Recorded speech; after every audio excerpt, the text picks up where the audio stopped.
안녕하세요. 경제적 자유를 꿈꾸는 28승 TV입니다. 저희는 서행 차선이 아닌 부의 초일 차선으로 가야 합니다. 따라서 28승 TV 투자 목표는 우리의 투자금을 2의 8승, 256배를 만들어 경제적 자유를 누리는 것입니다. 그럼 기어플렉스 식량 위기편 시작하겠습니다. 큰일 났습니다, 부장님. 전 지구적 전염병과 기후위기가 상존하면서 식량에 상당한 타격이 예상되고 있습니다. 특히 코로나 바이러스로 인한 각국의 폐쇄적 정책에 의해 곡물 수출 제한 조치나 이동 제한 등의 우려로 식량 수급에 차질이 생길 것이라는 위기감이 팽배해지고 있습니다. 이런 위기감이 고조될수록 곡물 가격이 상승하여 일반 물가가 상승하는, 즉 농업과 물가 상승을 함께 이루는 에그플레이션이 발생하여 더욱더 큰 경기 침체를 가져올 수 있습니다. 따라서 저희는 돈이 있어도 필요한 식량을 사오지 못하는 상황에 직면할 수도 있어요, 부장님. 이런 식량 위기 속 저희는 어떤 기업을 고려해야 하는지 지금부터 지루하더라도 꼭 함께 알고 가셔야 합니다. 부장님, 먼저 기업 소개에 앞서 현재 세계 곡물 자급률에 대해 상식으로 알고 가셔야 합니다. 현재 곡물 자급률 100% 이상의 나라는 호주, 캐나다, 미국, 중국이며 한국은 겨우 23%의 자급률을 유지하고 있습니다.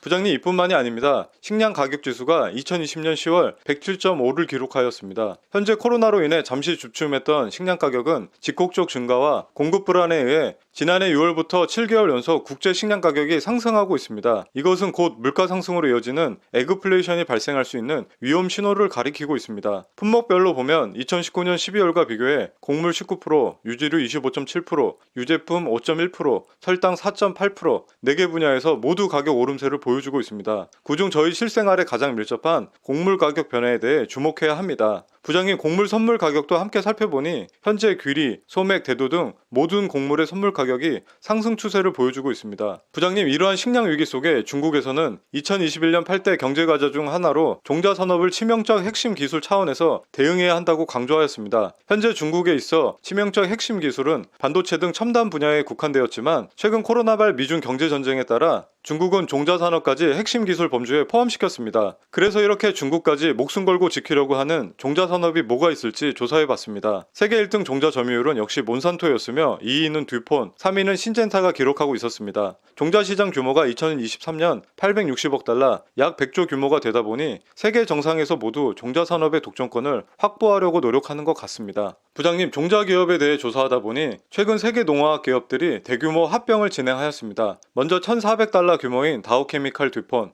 600억 달러 규모 바이엘 몬산토, 그리고 440억 달러 규모 캠차이나 신젠타였습니다. 이중 규모는 역시 다우 듀폰이 제일 덩치가 컸습니다. 이런 대규모 합병 시 종자 시장 점유율은 바이엘 몬산토가 29%로 1위, 다우 듀폰이 24%로 2위를 차지하였고, 작물 보호제 시장 점유율 1위는 바이엘 몬산토, 2위는 캠차이나 신젠타가 뒤를 이었습니다. 부장님, 상기 기업을 보고 있으면 왜 다우케미칼 같은 글로벌 화학사들이 석유가 아닌 바이오 산업에 눈독을 들이고 있는지 궁금하지 않으신가요? 그 이유는 화학 산업의 수익성은 점점 악화되고 이에 반해 바이오 산업의 성장 가능성은 매우 크니 여기에 묻어가려고 그런 거 아닐까요? 또한 중국 기업 캠차이나가 종자산업 대표주자 신젠타 인수를 적극적으로 인수한 배경을 볼 때 토종 종자가 없으면 종자를 수입하거나 로열티를 지불하며 사용해야 하기 때문에 미래 종자산업 위기를 인식하고 인수합병에 적극적이었던 것 같습니다. 부장님, 종자기업 이외에 세계 최대 곡물 메이저 기업에 대해서도 아셔야 합니다. 세계 곡물 기업 1위는 카길, 2위는 아처 데니얼스 미들랜드, 3위 루이스 드레이피스, 4위 번지가 있습니다. 여기서 1위 카길은 매출액이 1,072억 달러, 약 120조 규모를 자랑하지만 주식이 상장되지 않아 저는 세계 2위 곡물기업인 아처 데니얼스 미들랜드가 곡물기업 투자 대상으로 적합하다고 생각합니다.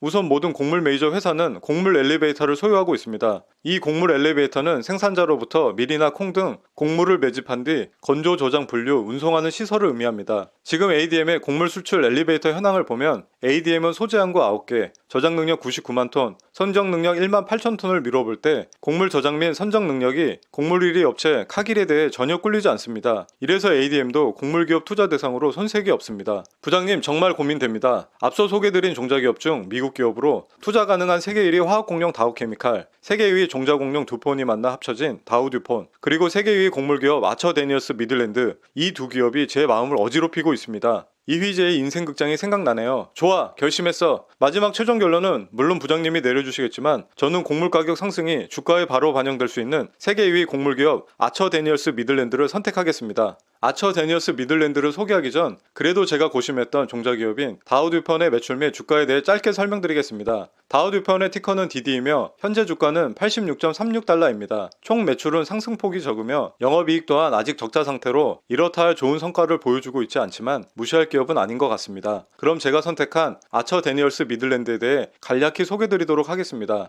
아처 데니얼스 미들랜드는 미국에서 두 번째로 큰 곡물 회사로 미국 일리노이주 시카고에 본사를 둔 미국의 식품 가공 및 상품 무역 회사입니다. 이 회사는 곡물과 식물성 기름으로 전 세계적인 식품, 음료, 기능성 식품, 산업 및 동물 사료 시장에서 사용되는 가공 제품을 생산하는 270개 이상의 공장과 420개의 농작물 조달 시설을 전 세계적으로 운영하고 있습니다. 특히 ADM은 다국적 농업 기업임에도 불구하고 미국 최대의 바이오 에탄올 생산 기업으로 올라선 신재생 에너지 기업이기도 합니다. 부장님, 아처 데니얼스 미들랜드의 사업 구조는 에이지 서비스 오일시드, 탄수화물 솔루션, 영양 이렇게 크게 세 가지로 나뉩니다. 먼저 에이지 서비스 오일시드는 ADM의 글로벌 곡물 엘리베이터 및 운송 네트워크를 통해 식품 사료 성분 및 원료와 같은 농산물을 효율적으로 구매, 저장, 운송 등을 운영하며 유지종자 산업은 대두 및 기타 연질 종자를 식품, 동물 사료, 재생연료 및 산업 제품에 사용되는 단백질 가루 및 오일로 생산, 운송, 분쇄 및 가공을 진행합니다. 탄수화물 솔루션은 옥수수와 밀을 전분과 감미료와 바이오 제품으로 전환하며 전분은 또한 식품 생산 및 ADM의 바이오 제품 운영을 위한 공급 원료로 사용됩니다. 그리고 영양 부분에서는 사람을 위한 영양, 동물을 위한 영양, 건강 부분으로 구성되어 있습니다. 네, 부장님. 그래서 매출 구성이 어떻게 되냐고요? 알겠습니다. ADM의 매출 구성 중 34%로 가장 큰 사업은 옥수수를 감미료, 전분 및 바이오 제품으로 전환하는 콘 프로세싱입니다. 그 다음 31%를 차지하는 유지종자 처리 부분은 콩, 면화씨, 해바라기씨, 카놀라, 유채, 아마씨와 같은 유지 종자를 처리하는 오일시드 프로세싱입니다. 여기서 나온 씨앗은 식물성 기름과 단백질 식사로 처리된다고 합니다. 그 다음 22%를 차지하는 농업 서비스 부분은 광범위한 글로벌 곡물 엘리베이터, 운송 네트워크 및 항만 운영을 활용하여 농산물을 구매, 저장, 청소 및 운송을 통한 수익을 창출하며 11%를 차지하는 WFSI 세그먼트는 향료, 색소, 단백질 및 유화제를 제조, 판매 및 유통을 통해 수익을 창출합니다. 이렇게 설명드린 바와 같이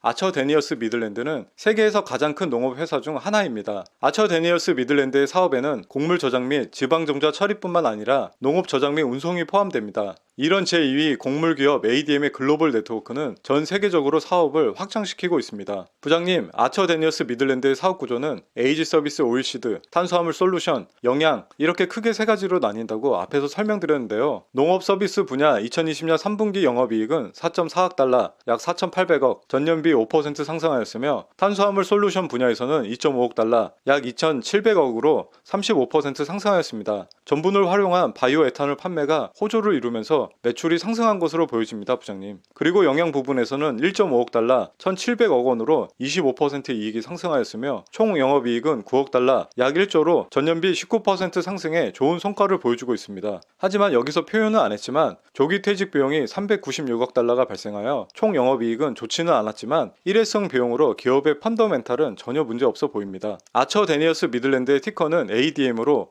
뉴욕 거래소에 상장되었으며 1985년부터 꾸준한 우상향 패턴을 보여주고 있습니다. 시가총액은 약 33조 정도 되는 기업이며 PER 18.22, PBR 1.52로 무난한 수치를 보여주고 있습니다. 부장님, 마지막으로 아처 데니얼스 미들랜드 투자 포인트를 설명드리고 마치겠습니다. 부장님, 저번에 박 부장님이 화웨이에 투자하셨다고 하셔서 핸드폰을 확인해 봤더니 화이자에 투자하셔서 깜짝 놀랐습니다. 아처 데니얼스 미들랜드 티커는 반도체 AMD 기업이 아닌 ADM이니 반드시 티커 스펠링을 한 번 더 확인 부탁드립니다. 또한 코로나발 바이러스로 인한 세계 각국의 폐쇄 정책, 그리고 기후변화 등 환경 요인으로 인한 식량 수급 우려로 인해 곡물 가격이 상승할 가능성이 매우 큽니다. 이런 곡물 가격의 상승은 세계 곡물 점유율이 높은 곡물 메이저 기업의 주가에도 긍정적 영향을 줄 수 있을 거라 생각합니다. 곡물은 해외에 생산 기반이 있다고 지금과 같은 비상시에 쉽게 수입할 수 없습니다. 생산 이후 저장, 수송 등 관련 인프라와 곡물 수출 엘리베이터 확보가 전제되어야 합니다. 특히 곡물 엘리베이터가 중요한데 이 곡물 엘리베이터는 생산자로부터 밀이나 콩 등 곡물을 매집한 뒤 건조, 저장, 분류, 운송하는 시설을 의미합니다. 지금 ADM의 곡물 수출 엘리베이터 현황을 보면 ADM은 소재 항구 9개, 저장 능력 99만 톤, 선적 능력 1만 8천 톤의 능력을 갖추고 있으며 세계 곡물 1위 업체 카길에 대해 전혀 밀리지 않습니다. 부장님, 곡물 기업의 주가가 다소 지루하고 재미없을 수 있습니다. 하지만 미래의 곡물 가격이 급격히 상승할 것이라 예상된다면 어떤 기업에 투자할지 미리 생각해 두어야 합니다. 부장님, 그럼 내일은 저 연차 하루만 쓰겠습니다.